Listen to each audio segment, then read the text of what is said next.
Hey, what's up, you guys? It's your boy Poke Trainer Tyson here, and today we're going to talk about a topic that has been coming up a lot on Twitter. For those who don't know, about once a year, the Pokemon and Yu-Gi-Oh community like to get in a little spat about whose game is harder. So today, I'm going to talk about not just what game between those two is harder, but overall all the games that I have touched. So today we're going to talk about Magic, Bandai games, Pokemon, Yu-Gi-Oh, Lorcana.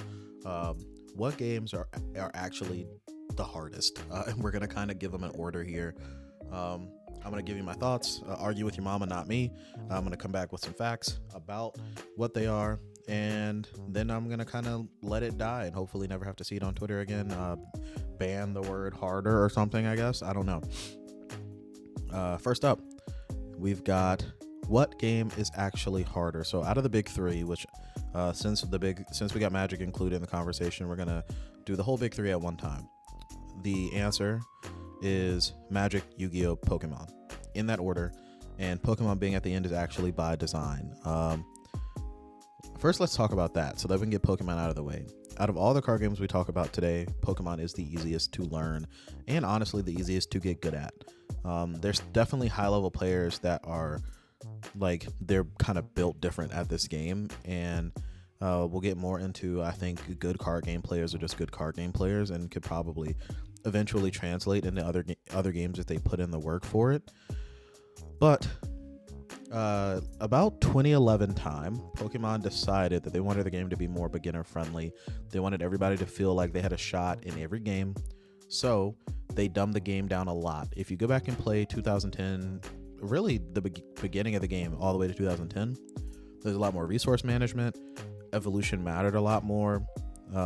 Big basic decks were a thing, but they were more like pop off at the beginning, and if we made it to the late game, they ran out of resources and were screwed, versus stage 2 decks were more mid-rangey, to where if I make it to the middle of the game, I can just outdo this big basic deck, with the exception of like SP Pokemon, but SP Pokemon had other things that balanced them. Now, if you look at around 2011, you can go look at the press conferences, them talking to game designers, saying that, hey, we don't want, kids to go to their locals, play somebody who's been playing the game for way longer than them, and just have no shot. We want it to be something that they want to come back to. So we got more stuff, like a lot more big basics. If you go back 2011, 2012 is when we get into the Darkrai EX and the Mewtwo EX being just the way that you played the game at that time. And it stayed that way till about the end of the black and white era. Like, you go look at 2015, when we get stuff like dominant Seismitoad EX decks, right? You get things like Verbank City laser combos, where you put your opponent to sleep, you poison them, you do extra damage because Verbank City, oh, now I have Seismitoad EX, I can attach double colorless energy, put a muscle band on it to do 20 more, and then put a head ringer on my opponent's Pokemon, so their attacks cost 1 more. I'm about to hit for 30 more damage, plus poison, plus Verbank City, and they're asleep. And oh yeah, Quaking Punch, you can't play items next turn. That's how we end up with that oversimplified, dominant gameplay. Now we're starting to recover out of that and come out of that. We were out of it for a while. Sun and Moon was like a goated time to play the game, and then we got, tag team GXs and VMAXs, and it got a little dumb again. But now we're coming out of that, and it's getting more skillful. But Pokemon, by design, is made so that more people can get introduced to the game and more people can have a shot in any given game. There's a lot more luck in Pokemon. There's a lot more coin flip cards like Crushing Hammer, like Super Scoop Up, if you want to look back in the day, things like that that are going to give people chances to, hey, you lost this game because your opponent flipped heads. Pokemon Catcher, that's another card. If you go back to 2011, 2012, Pokemon Catcher used to not be on a coin flip. You used to just, it was boss's orders on an item, pull your opponent's Pokemon up, knock it out, and you just got to do it. All that stuff happened because they wanted the game to be easier. So Pokemon players, we got to get the chip off our shoulder about people saying our game's easier. Yeah, it is easier, and that's fine. Now, we're going to talk about Yu-Gi-Oh! And Magic. Why is Magic harder than Yu-Gi-Oh? I got 5 main reasons why Magic is harder than Yu-Gi-Oh. First up, more diverse meta. So for anybody who's been paying attention to the Yu-Gi-Oh meta for the last little while, Yu-Gi-Oh tends to have tier 0 formats. What that means for folks who don't know is that there's generally a deck or two that if you're not playing this deck, you're not actually playing to win the tournament. For the last year and a half, the Fiendsmith engine and Snake Eyes engine have been those things. So, and if you want to go to the Yu-Gi-Oh fandom page, they keep a nice track of all the decks that have won YCSs. And now Ryzel is one of the last three. So Ryzel is looking like it's tier 1 now. But if you go back and look, you got, and actually the last 2 Ryzel decks have been Fiendsmith Ryzel. So Fiendsmith engine again. So we got Fiendsmith in Orlando, Fiendsmith in Anaheim, Fiendsmith in Bologna. I'm not going to try and pronounce this country's name, but we got Snake Eyes. We got Snake Eyes in Niagara Falls, Fiendsmith in Cancun, Fiendsmith in Lille, Fiendsmith Snake Eyes. So both of them in Sacramento, a deck that played both of the engines. You got Sinful Spoils Snake Eyes in Indianapolis, Sinful Spoils in Rio de Janeiro, Sinful Spoils in Raleigh, and that's a Snake Eyes deck. Sinful Spoils Snake Eyes before that. The 2, 3, 4 before that are all Snake Eyes decks. So essentially, if you are not playing Snake Eyes and you're not playing Fiendsmith, or you cannot beat one of those two, you're not actually playing to win the Yu-Gi-Oh tournament. And there's data to back that up. Magic is not that way. At least Standard and Pioneer, those are the 2 formats we're going to focus on, are not, just because those are the ones that I've played. So Yu-Gi-Oh has a much wider card field than those, because Yu-Gi-Oh is an eternal format. For those who don't know, that means they never rotate, they just ban cards. Pioneer is not technically eternal. You can't play cards from like all the way back at the beginning of Magic, but they have a very wide card pool and they just ban from that. And Standard rotates, obviously, but they have a much wider field. Like, you will go to the tournament and play way more decks than you will with Yu-Gi-Oh. I would imagine if you go to your, qualifier for Yu-Gi-Oh, you play 8 rounds, at least 6 of them will be some combination of Fiendsmith Snake Eyes. But with Magic, anybody in the room can win with any deck. They just have to have, predicted and tagged correctly and be good at the game. That's it. You still have to be good at the game to win with Yu-Gi-Oh, but you also either need to be playing meta or directly counter meta. That's it. No questions asked.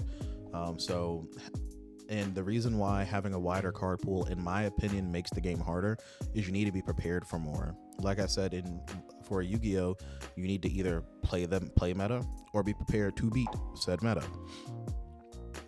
Now with Magic, there's a meta, but you need to be able to beat, instead of 3 decks, you need to be ready to beat 8 decks.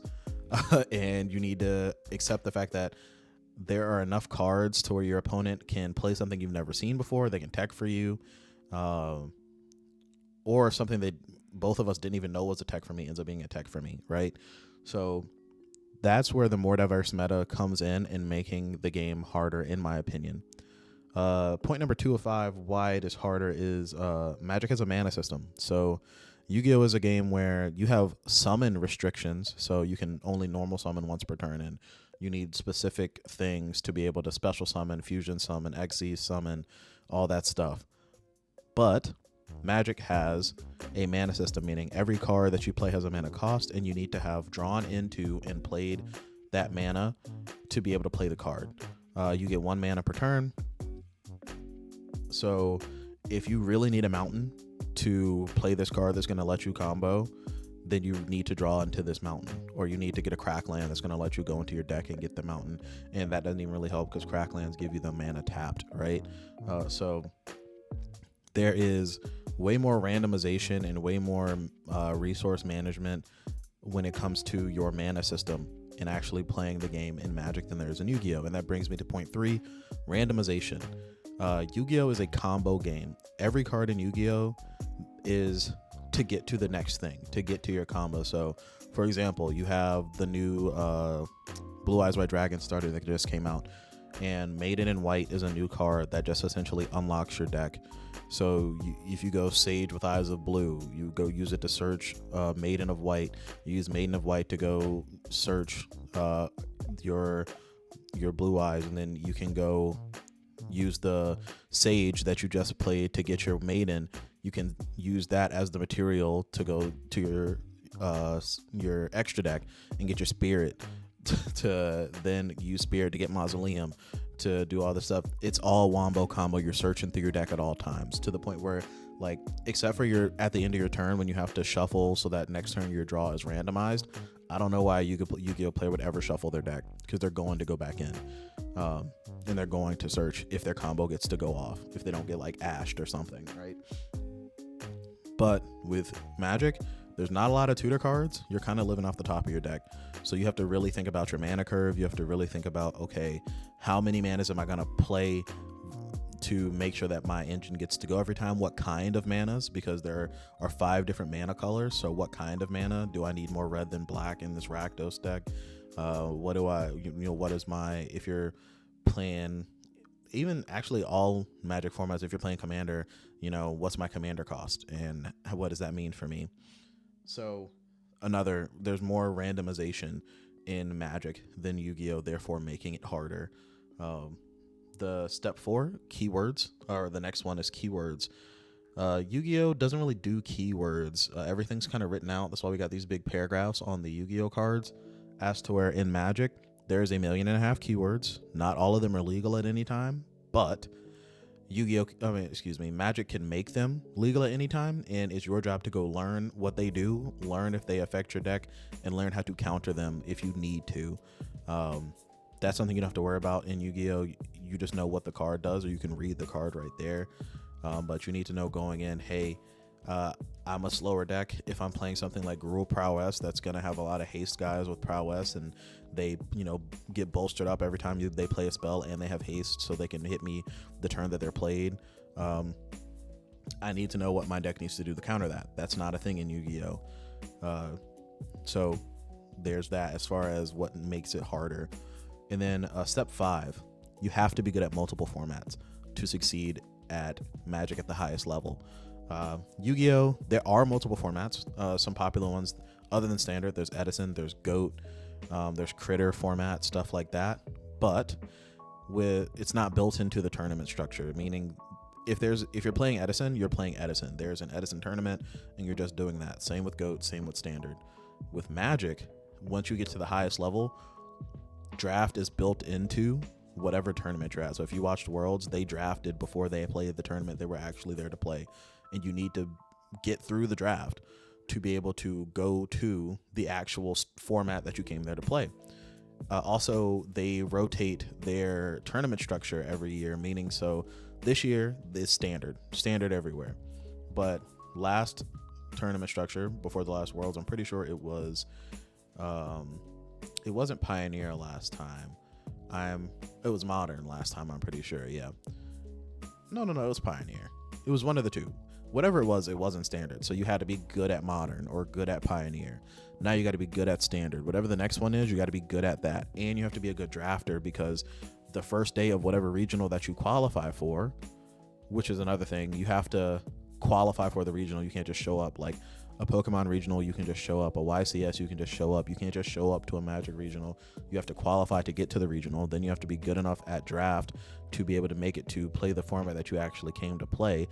And then you have to be good at the format you came to play. So there's just extra layers of difficulty to play Magic at the highest level versus to play Yu-Gi-Oh at the highest level. It's not just learning this format that you want to play and learning what's going on there.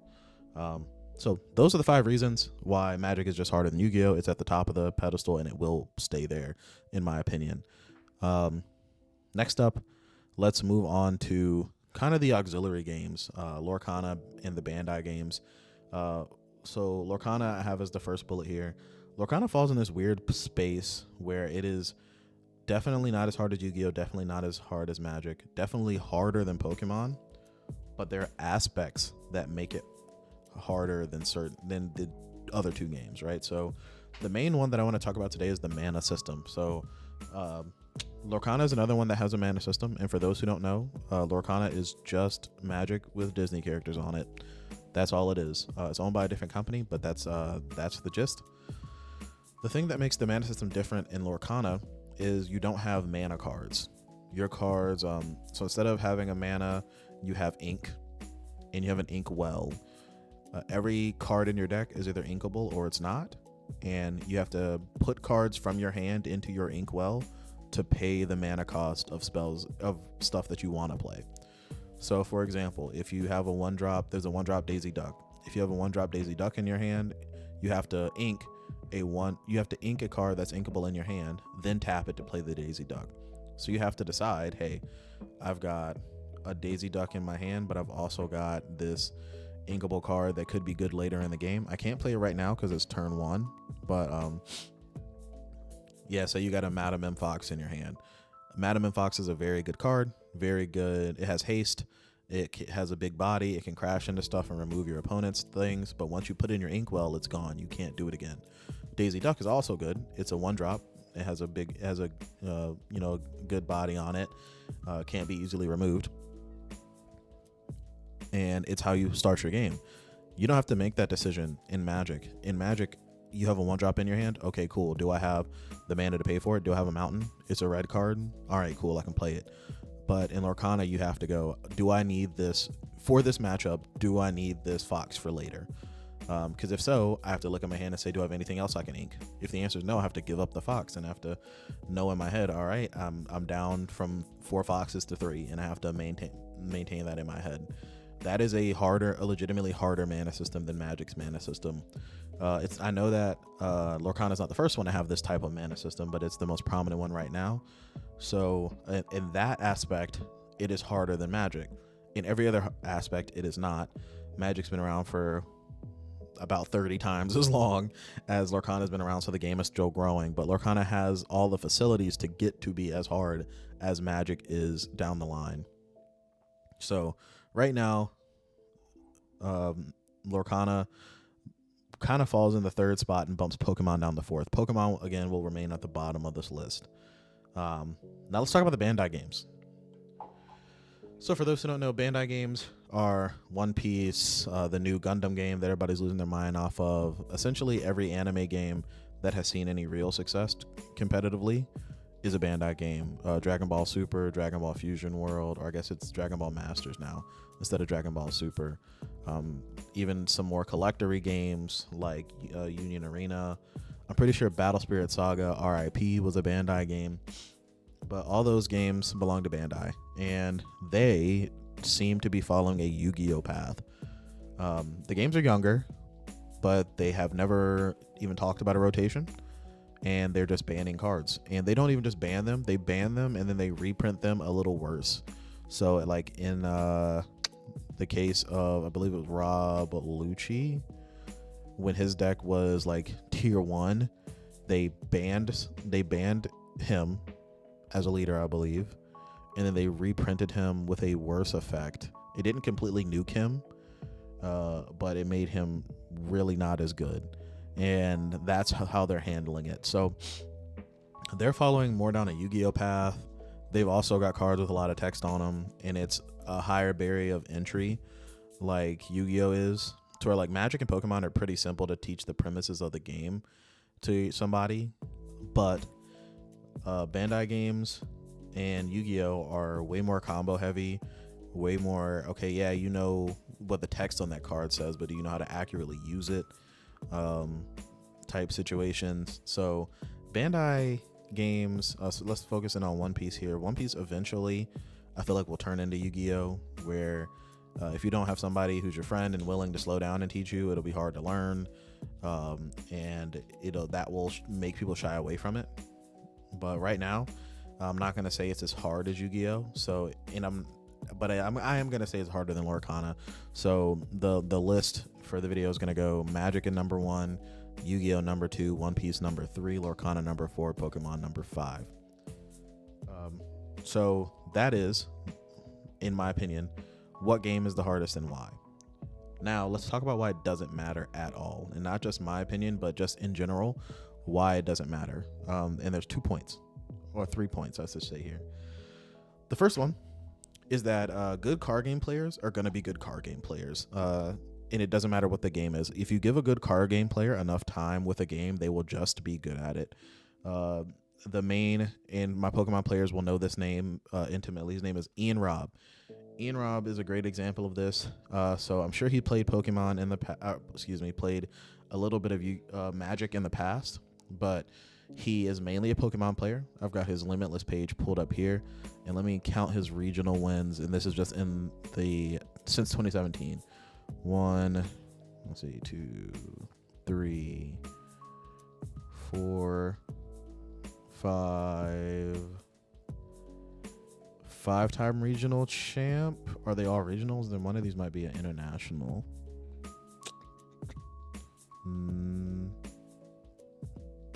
No, they're all regionals. Cool. But there's a ton of international top 32s in here as well. There's essentially countless regional top 32s in here. A lot of really good worlds placements. He would have won worlds if he wouldn't have celebrated like a dumb person at the last worlds. He got 7th in 2024. I strongly believe he had it in him and was having the run to win worlds last year. So he is one of the most successful Pokemon players, honestly, of all time. And he last season decided to just go play Magic for a little while. It was the Pioneer season. He went to a LCQ, and he went, I can tell you he went 4-0 as far as his match record. He went 8-1 in games and made it all the way to a regional. And the LCQ was in Washington, D.C. for those who don't know. He went to SCG Cons regional, and he came in 5th. He went, his match record was 13-2-1. With Is It Phoenix. This is a Pokemon player. Pokemon is his main game. There's no question about it. Picked up some Magic cards, spent a little time practicing, and came in 5th at a Magic regional. And again, Magic is the number 1 game on this list. It is the hardest game on this list. And this is good card game players just being a good card game player. If you want to look at his game record, he went 27, 11, and 3. So he won essentially twice as much as he lost that day, or at this regional, in a game he doesn't even play. That is the example of good card game players just being good card game players. There's a guy right now that has been very loud on the Yu-Gi-Oh side. His name is Steven. I'll put his Twitter page up here. He's a YCS champion, very, very good Yu-Gi-Oh player. And he's jumped into this what game is harder argument, and he's registered for Atlanta Regionals. That's coming up here in April, and he's going to go, and he has said he's going to win, or at least he's going to top cut. And honestly, there's a very real chance that he does that. For Pokemon players that are like, this guy's going to go 0-3 job, or he's going to, not even make day 2. I wouldn't be so sure. He's a good card game player. Pokemon's a much simpler game. The guy probably is going to do well. He's probably going to make day 2. I don't know about the whole top cut thing, but I wouldn't be surprised to see him, top 64, top 128. Just because he's a talented card game player, and good card game players, just like Ian Robb, just like Steven, if you give them enough time with a certain game, they will just learn the game and be good at it. So that's why it doesn't matter, because if you take the time and you learn a game, you can be good at the game if you just focus on it. Another reason why it does not matter, or the last reason why it does not matter is play what you like. Who cares what game is harder? Yu-Gi-Oh is a harder game. I'm learning how to play Yu-Gi-Oh now just because I'm interested in the Blue Eyes starter deck. But I'm not sure that I'm going to make it my main game. I'm not going to, be popping up at YCSs and, paying $1,000 to win toaster ovens. But, yeah, sorry for the shade, but it is good, right? Or like, play what you want. It doesn't matter. Play what you like. This argument is dumb, and I hate that it happens every year. But that's my list. Those are my cited reasons. Let me know what you all think down in the comments. Again, it's me, your boy Poke Trainer Tyson here from the Poke Trainer Hub. I'll talk to you guys in another month when there's something to talk about. All right, peace.